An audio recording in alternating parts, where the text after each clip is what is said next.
Hi, everyone, and welcome back to the AI Interconnect podcast. I'm your host, Lauren. Here we talk with leaders who are shaping the future of real estate, prop tech, and beyond. And today I'm joined by Gabriel or Gabe Marrero, founder and CEO of Yosubi. And Yosubi is a prop tech platform rethinking how companies source and manage subcontractors using bilingual workflows, WhatsApp integration, and AI driven translation to streamline compliance and communication. Gabe, it's great to have you here. Welcome to the show. Thank you for having me. This is great. We're gonna have a nice conversation. And Gabe, I let's start with your story. What's what inspired you to create Yosubi? Well, through my life, I've been involved in the construction industry in a lot of different facets, both as an engineer, consultant, but also as a construction company owner. And through the years, I've seen over and over different companies and individuals asking me for leads on contractors and people to source to do work for their projects. And I've been always thinking about how to build this solution in a way that's cost efficient and technology enabled. As the years went by and I retried this last iteration with the changes in technology that we have nowadays, I was able to create a system that did everything I needed it to do to be able to solve the problem of access to these contractors in the industry. Okay, love it. Good start. And what problem did you see in the construction and PropTech space that other were not addressing? We have a huge disconnect between the contractors and the people looking for them, be that property managers, facilities managers, investors, or even larger construction companies. There's a huge demographic divide and there's a huge cultural divide, and they can't seem to find themselves because they're removed in terms of location, technology, and access. Okay, that's interesting. I love it already. How has your how has your vision for Yosubi evolved since the early days? Initially, when I started thinking about this concept about a decade ago, the idea was how do we build a directory online where people can find the different contractors they need? And as I saw different companies trying to build something similar and all evolving into just lead companies where they're just selling you leads and just trying to get your money just going into dead ends, I figured that we needed something that created a community that was engaged and that was a marketplace.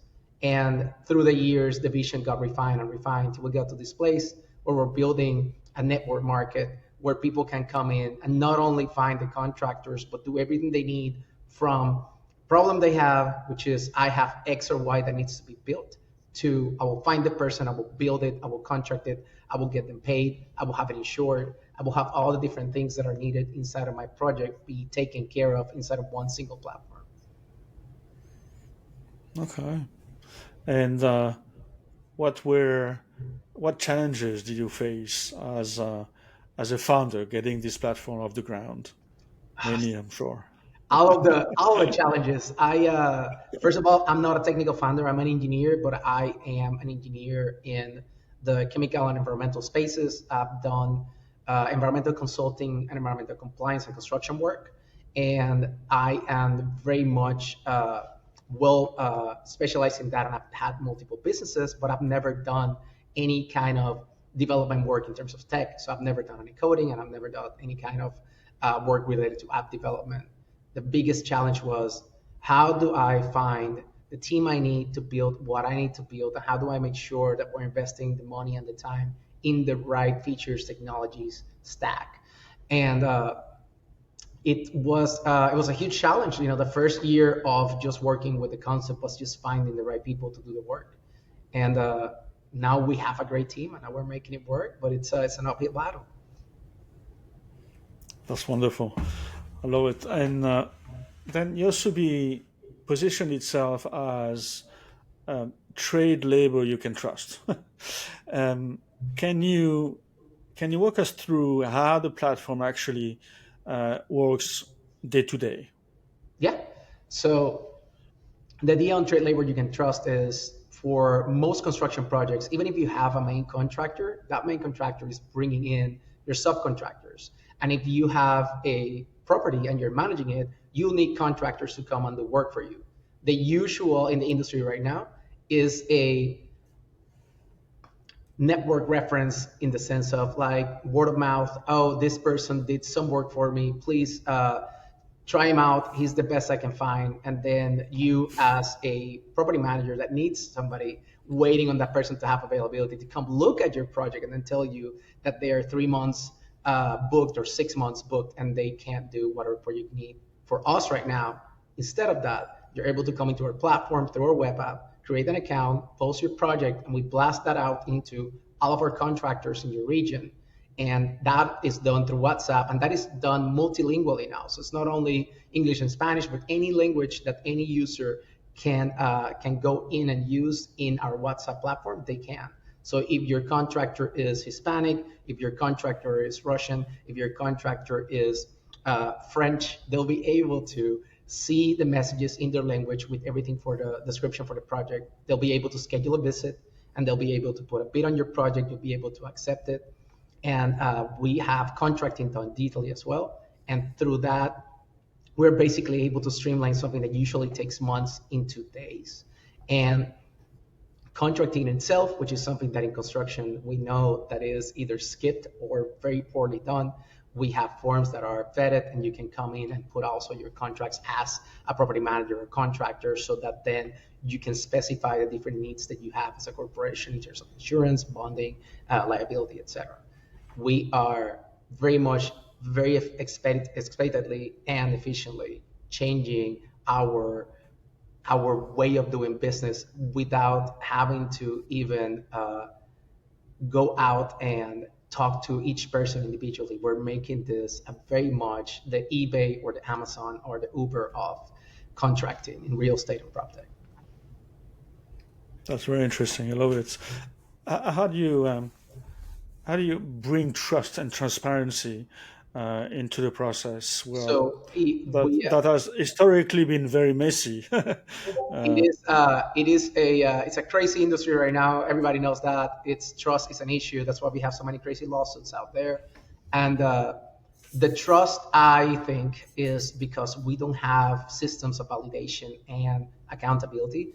So we are building a review system in our platform that basically allows you not only as a contractor to have a review, but also as a contractor to leave a review on the people that hired you. So that way, not only does the person doing the work gets reviewed, but the person hiring gets reviewed as well. And that way, we stop just pointing fingers and we start having proper reputations built in. Apart from that, the idea is that with this reputation that we build, we're able to provide other services to the contractors. So the big incentive for them is not just to do a job well done, is that they'll have a profile they'll be able to share with other companies and other individuals that may want to hire them, that showcases not only the good reviews they had from X or Y property manager, but also will have photos of before and after of the work they did. It's something that we see in construction a lot. We don't have third-party sources that can attest to the value of the work in anything other than words. Nobody can come into me right now from a different source that's not Yosubi and be able to say, this is the work before and this is the work after, and these photos were validated by a third party, as opposed to just, I got these stock photos from the internet and made it look nice. And that to me is a big validator of trust, having media, video, photos of projects. And now specifically with the advent of AI, we want to make sure that these photos are validated by third parties, as opposed to just assume that because they have nice photos in their phones or in their websites, that's the work that they do. Wow, that's very cool. And yeah, oh, wow, so many things. And why did you decide? I mean, you mentioned it a little bit. Why did you decide to integrate WhatsApp into the flow? And what advantages that brought? Not Telegram or whatever text. Yeah. WhatsApp is the #1 platform in the world for text messaging, behind SMS, but SMS is used in the US only. The rest of the world uses WhatsApp. And because of that, All the contractors that are usually first, second generation minorities use WhatsApp to communicate. In the construction industry in the US, you can talk to any superintendent in any place that you're in, any property manager and any investors, and they all have WhatsApp because they know that that is a place that you interact with your contractors. So we're building around the things that they use. We're building at their level. We're building at their inside of their environment, because the contractors are the big ticket item here. They are the thing you need. They are what people are desperately looking for. And we're building it so that they can intuitively just go in, text inside of our platform in a very casual way, and be able to do everything related to their projects without it feeling overwhelming, confusing, without it feeling bureaucratic in terms of how you process projects in our platform. Yeah, no, it does make sense. I'm in Spain in Europe, and definitely WhatsApp is used by Yeah, everybody right, here. correct. But but in the state was a little bit different, and until maybe lately, but it makes a lot of sense. Let's uh, let's take let's come to technology, and how the technology plays a central role in Yosubi, and how does AI support bilingual communication and help overcome language barriers? It's everything, right? It's the technology changes that enabled us to build this were primarily being able to do bilingual translations real time. We have different LLMs that we use in the backend to be able to provide translations that are not only just an English to Spanish translation, but it's an English to construction industry Spanglish translation, and construction industry Spanglish to English translations. Because if you're just doing a classical English translation, like from Spain into the US, half of your people are not going to understand the construction terms. So we want to be able to be localized and to be able to be efficient into, again, being at the level that my user is at. And till this point right now, we couldn't have done this. Even when we started researching this a couple of years ago, the efficiency of translation has gone up almost 30%. So we went from being on the 70s to be on the high 90s in terms of the efficiency of our translations. So right now, our app can deploy, read any language, translate into any language extremely efficiently. Awesome. Um, and where else do you see AI playing a substantial role in the subcontractor management and compliance?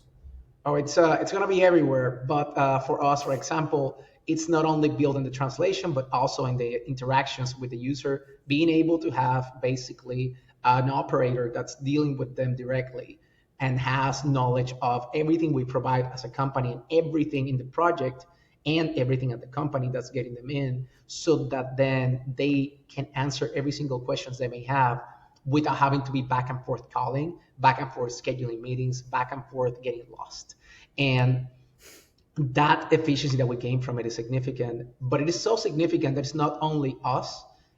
Meta, obviously the owners of WhatsApp, are investing a significant amount of money into deploying WhatsApp into the US, which they hadn't done before. They've done it into West Asian, South Asian markets, but East Asian, sorry, South Asian markets, but they haven't done it in the US.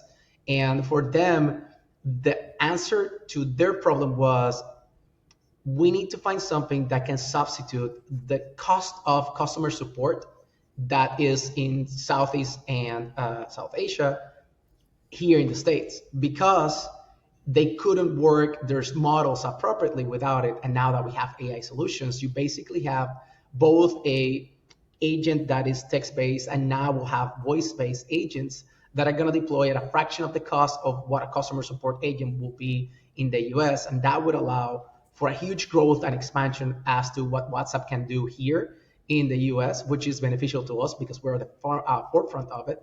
But as you know, WhatsApp in the rest of the world, you can buy almost anything, right? You go and you can do your hotel stays, and you can buy your clothing, and you can get your food deliveries, and you can do all of that through WhatsApp.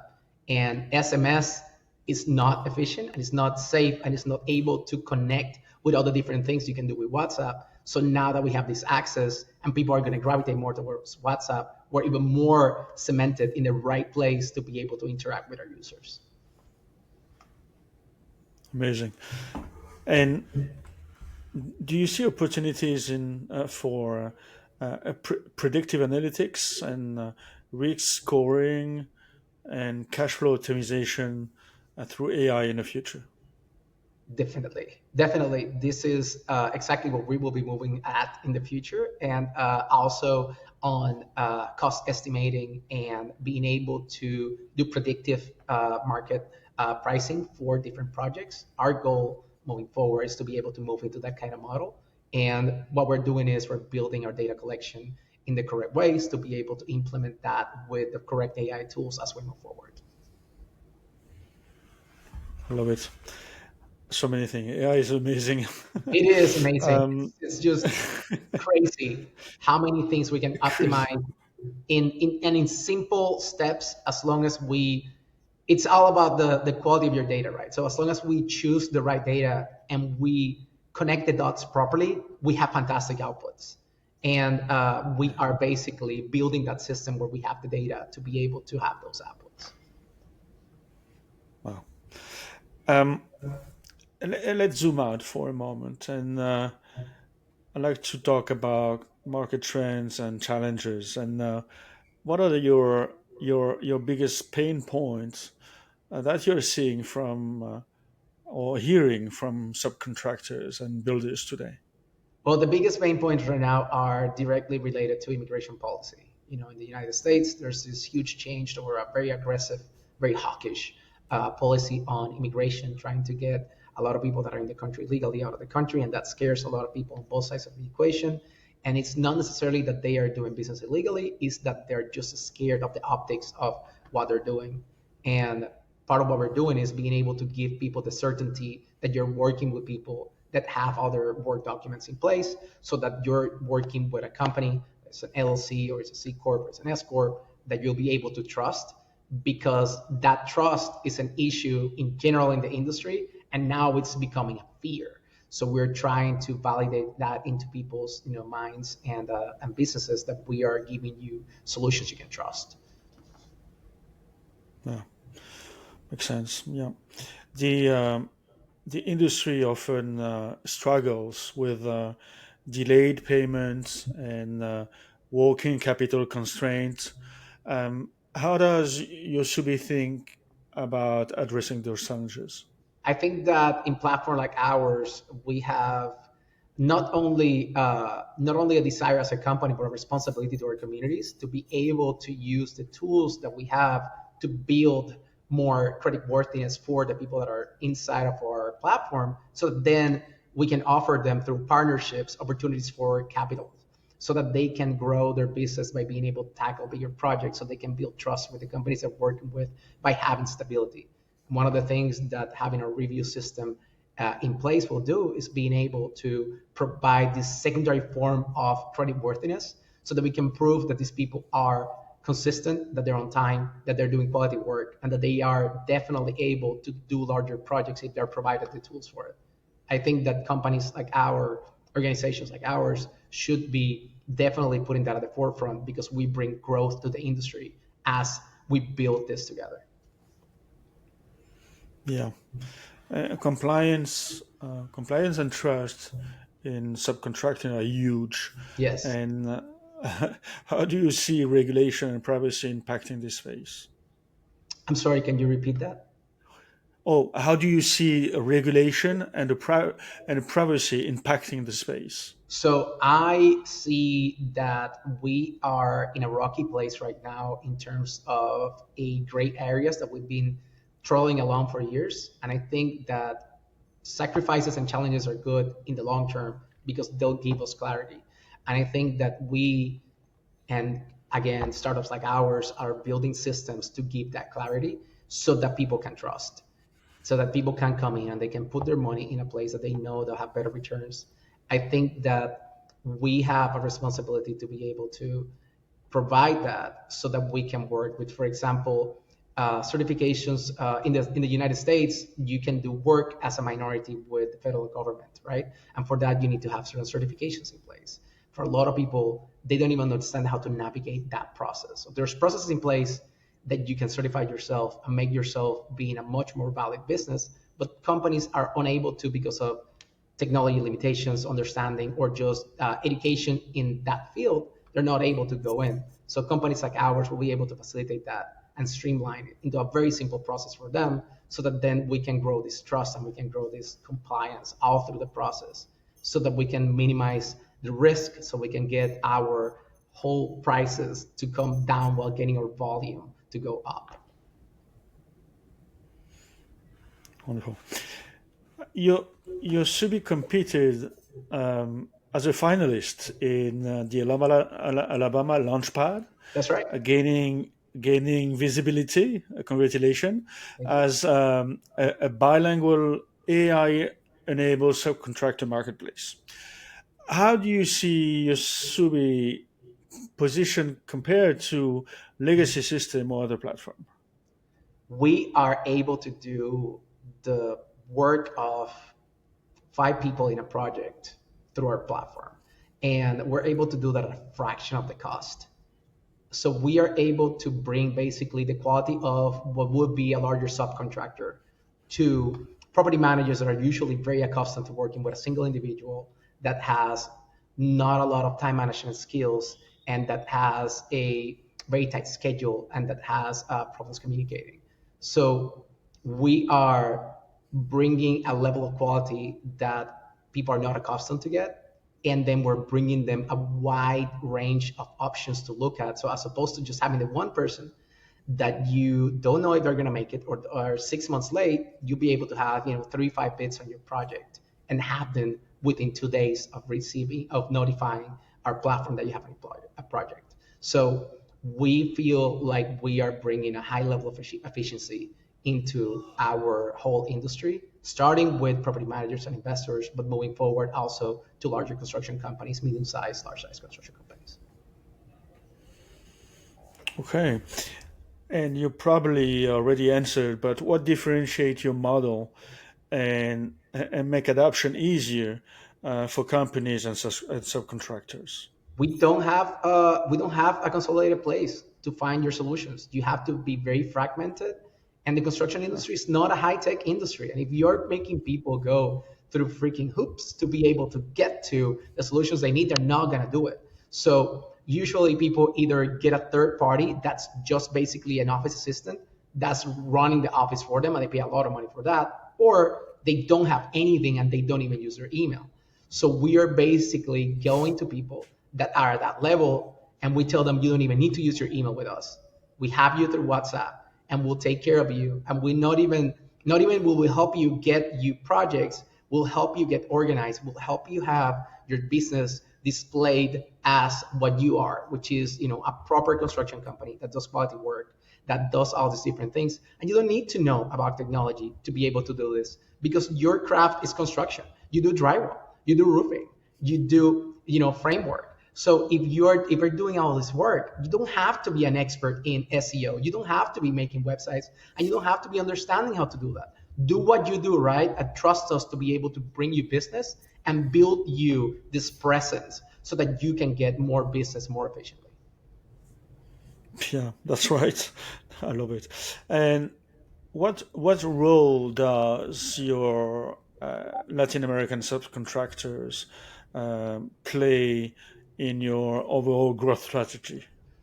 Latin American subcontractors are everything. They are half of the industry right now. It's impressive, the growth that's happened the last 20 years.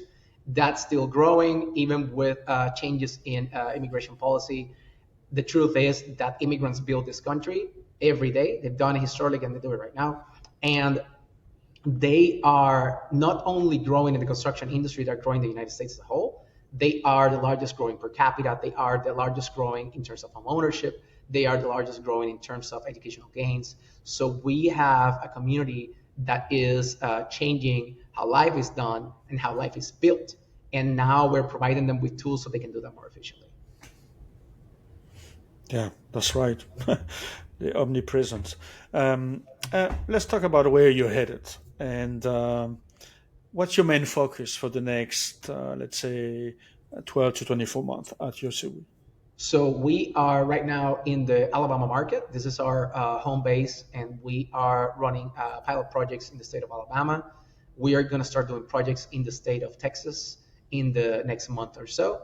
And as we move forward, we're getting ready for a pre-seed round at the end of the fall. So for us, it's a matter of growth, growth, growth. Right now, we are working on having over 200% month over month growth in our revenue. And we are looking forward to be at a Series A round at the end of next year, in the fall of next year. So that is where we're going to be in terms of like strategy. And in terms of features, we're going to be moving forward from just having this beginning to end service that you can go in, post your project, and go all the way to finishing the project, to releasing our review service, like we mentioned. And we're going to be able to be offering insurance options for the projects. So whenever you sign up for a project, just check a box and you're insured. And that helps a lot property managers and companies as well, because they can know that they're protected by anything that may happen there. And we'll move forward to also start working the financial services side by the end of next year, getting into our Series A. So we'll be able to offer financial terms and credit card offerings to contractors trying to get into larger and more complex projects. Okay, then did you go up to 24 months? Or I wanted to ask you, what do you see yourself in on the long-term vision for the company? Yeah? The long-term But vision. I mean, Series A and financial. Yeah, so past that level, we're looking at becoming the Uber of the construction industry, right? The Uber took a very disparate and very fragmented system, and they made it so that they built a demand-based system that changed the way that you do mobility in the United States and in the world. I want to, as a founder, and we want to, as a company, to change the paradigm in construction so that we go from a bid based system to a demand based system, because that is much more efficient, because that makes sure that people make the money they deserve when they need to make it. And that makes it so that things move a lot faster too. So instead of being just a let's wait for a bid for X amount of time, this project here is worth this much money. Here, network, look at our project. Who will take it first? And that will make the industry move like that, as opposed to be a sloth, which is what we have right now. And especially in the United States, projects are so delayed by so much inefficiency in the bidding process, that if we can build all this information and be able to provide the system, we'll be able to make our industry be at the forefront of efficiency, growing our GDP, growing our CAGR as a whole construction industry vertical. Wow, love it. And yeah, and and I have no doubt, if your CV succeeds at scale, how will the subcontractor ecosystem look like in 5 years? We expect in 5 years to have a much more mobilized subconstructor space, where people can find projects not only in their base areas, be able to grow and expand inside of their radius of operation. We're looking at people that can grow in terms of what they can offer to people outside of our platform, by being able to use the tools we give them and be able to connect them, and be able to have this chain that right now is just completely laid out and broken, and make it into a proper connection. We want to have this spoke where we are at the center of it, and we enable subcontractors to go in to all the different places and be able to gather, be it funds, be it customers, be it companies that they're doing work with. They will be able to do so in one place efficiently, so that the quality of life and the quality of work of subcontractors becomes something significantly enhanced.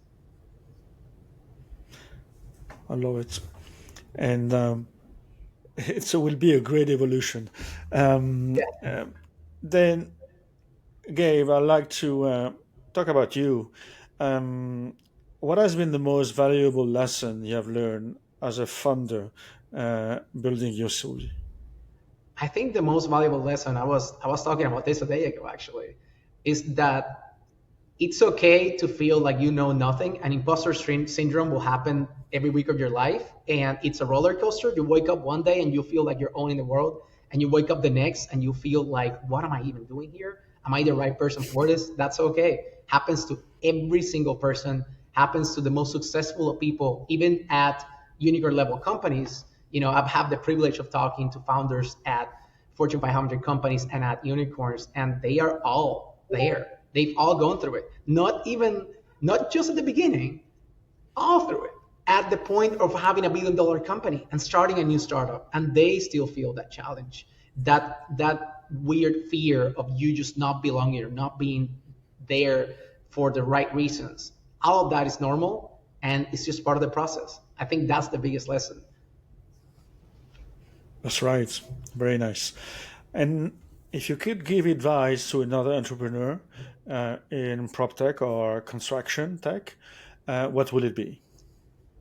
Jump in.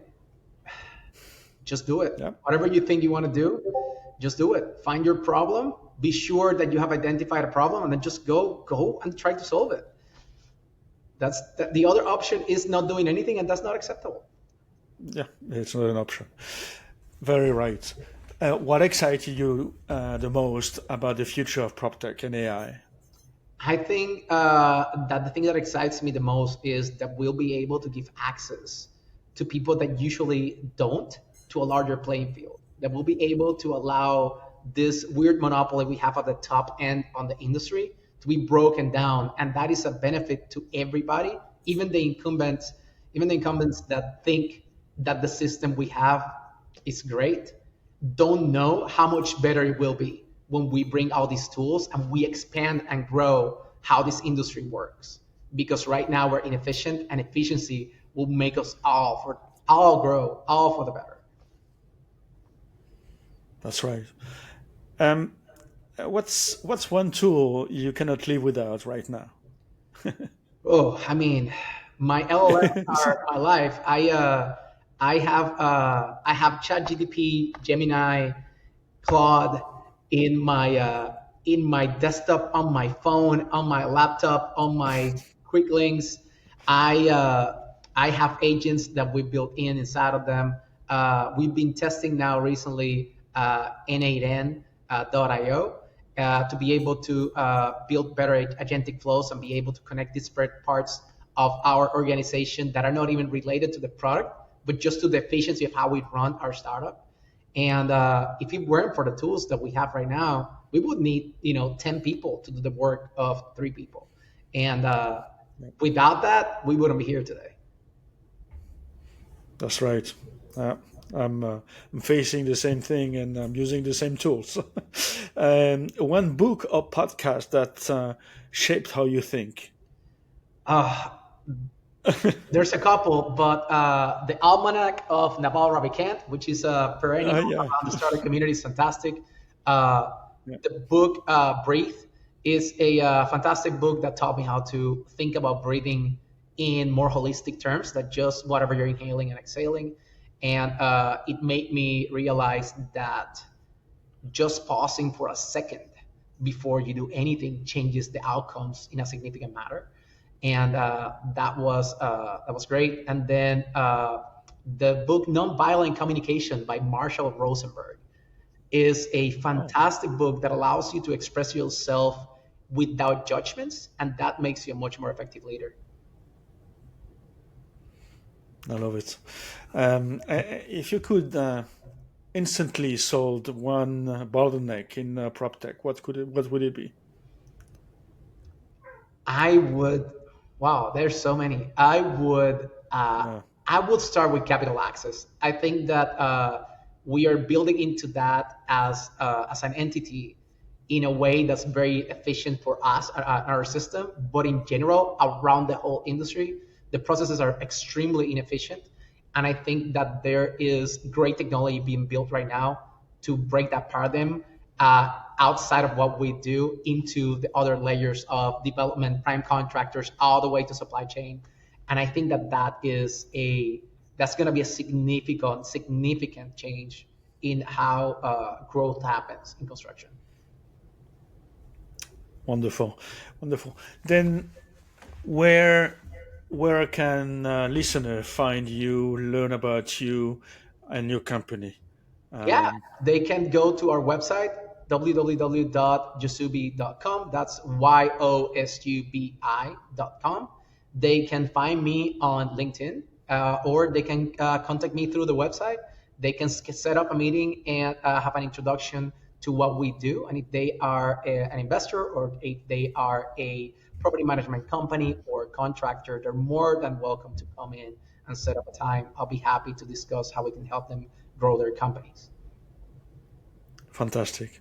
It was great, great conversation. Thank you very much, Gabe. And I want to do that in a year from now, and we'll do it again. I think it will be a lot of fun to see the skyrock evolution. I would love that. I would love to see where we are a year from now and compare to the things I said today. That would be a fun exercise. Fantastic. Thank you very much for everything. Yeah, yeah, my pleasure. And that's it for today's episode of AI Interconnect. And if you enjoyed it, share it with someone who's building the future, or better yet, someone who should be. And until next time, stay curious, stay creative, and keep building. Thank you.